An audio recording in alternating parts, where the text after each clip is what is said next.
here's what's for dinner.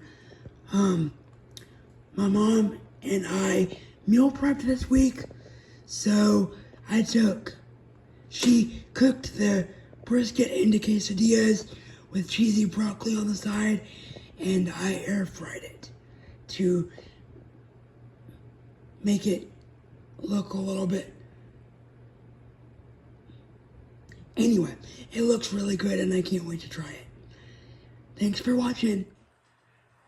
The reason why I air fried the quesadilla and broccoli is sometimes I don't like reheating food in the microwave.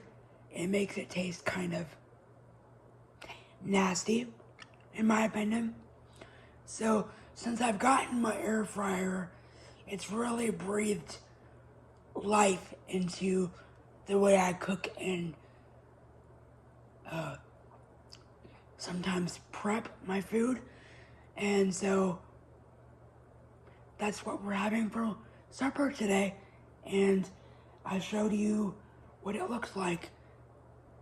Thank you to my mom for helping with the food prep this week. See y'all on the next one. Bye.